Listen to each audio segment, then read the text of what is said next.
இப்படி தான் சார் இருக்கணும். எங்கள் பாப்பாட்ட 2026 பிறக்க போகுது அப்படின்னு எந்த ஆஸ்பத்திரியில் அப்படின்னுச்சு.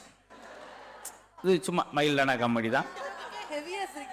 எல்லாம் இருக்கட்டும் சார். ஒரு சிரிப்பு இருக்கா 6 பேர் கூடணுமா, அது இன்னைக்கு அவசியமானு கேட்டீங்கன்னா ரொம்ப ரொம்ப அவசியம் சார்.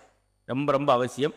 காரணம் 10 மாத்திரைகள் செய்யாத ஒரு விஷயத்தை ஒரு சிரிப்பு செய்யும். நல்ல வார்த்தை 100 டானிக்கு சமம். அது மட்டுமா சார்? இனிய வார்த்தை இரும்பு கதவின் திறந்து விடும்.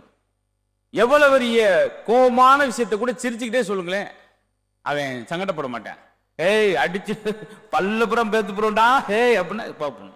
சில அன்பான விஷயத்தையும் கோபமா சொல்லுவேன், வா சாப்பிடு எங்கடா முகரை காட்டி சாப்பிடு அப்படின்னா வருவான பக்கத்தில் முடியாது. அதனால நல்ல விஷயங்களை 2026 மகிழ்ச்சியோடு தொடங்குவதற்கு வந்திருக்கிற இந்த பேச்சாளர்களை அறிமுகம் செய்யணும். இன்றைய தினசரி வாழ்க்கை என்பது பட்டையை கிளப்புதா சட்டையை கிழிக்குதா, அதாவது சந்தோஷமா இருக்கா சங்கடமா இருக்கா, கொண்டாட்டமா இருக்கா இல்ல திண்டாட்டமா இருக்கா, இதைத்தான் ஒரு வார்த்தை சேகரிப்புக்காக வார்த்தை சோதனைக்காக அந்த வார்த்தையை போட்டுக்க மொழியே மித்தபடி பிரமாதமா பேசுவாங்க.